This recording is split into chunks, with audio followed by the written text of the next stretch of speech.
આજરોજ દરભંગા ખાતે જે મોદી સાહેબે એકનું ખાતમુહૂર્ત કર્યું અને રેલવે ઝંડી આપી અને 18 જેટલા જેનેરિક સ્ટોર અલગ અલગ રેલવે સ્ટેશન ઉપર ખોલ્યા છે.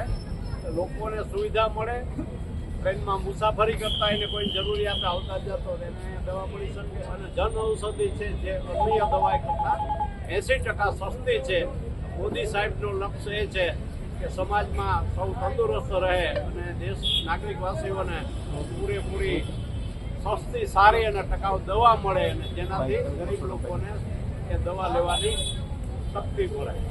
આ એ વાત સાચી છે. અમારા જે તે વખતના રાજ્ય મિનિસ્ટર હતા આપણા બેન શ્રી દર્શનાબેન જરદોસ, એની ટ્વીટ કરીને પણ કીધું હતું, મને પણ બહુ મળ્યો ત્યારે રજૂઆત કરી ત્યારે હા પાડી હતી. એટલા માટે કે રેલવે સ્ટેશન કાલુપુરમાં રિઝર્વેશન મોટે પાયે ચાલે છે અને ત્યાં પાર્કિંગની જગ્યા નથી ટ્રેનની.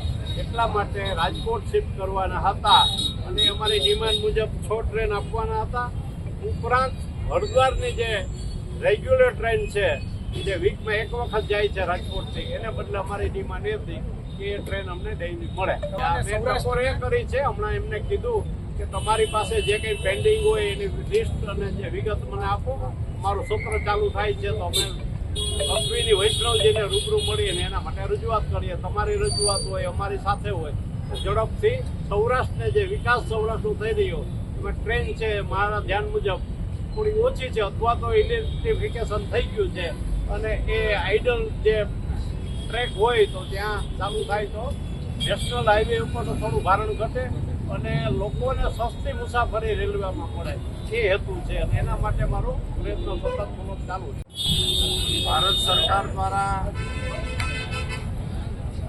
દેશના વિકાસના કામો અંગે બિહારની અંદર દરભંગા મુકામે એમ્સ હોસ્પિટલના ખાતમુહૂર્તની સાથે સાથે 12,000 કરોડના વિકાસ કામોના લોકાર્પણ અને ભૂમિપૂજનનો કાર્યક્રમ યોજાયો હતો.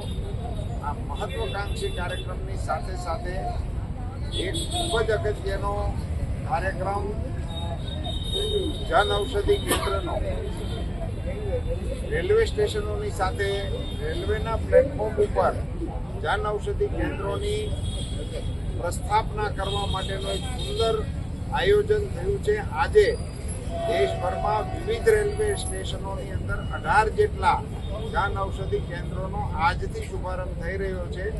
મને કહેતા આનંદ થાય છે કે એ પૈકીનો એક જન ઔષધિ કેન્દ્ર રાજકોટના રેલવે સ્ટેશન ઉપર પણ પ્રારંભ થઈ રહ્યો છે. એના લોકાર્પણ કાર્યક્રમમાં અહીંના સાંસદ અમારે રામભાઈના ધારાસભ્યશ્રીઓ, ઉદયભાઈ, અમારા રમેશભાઈ, ડૉક્ટર દર્શિતાબેન સહિત ગણમાન્ય આગેવાનોની હાજરીમાં રેલવેના વરિષ્ઠ અધિકારીઓની ઉપસ્થિતિમાં સંપન્ન થયો છે. રેલવે સ્ટેશન ઉપર જન ઔષધિ કેન્દ્રની હાજરીને કારણે રેલવેની અંદર મુસાફરી કરનારા લોકોને માટે સસ્તી અને સારી દવા ઉપલબ્ધ થશે.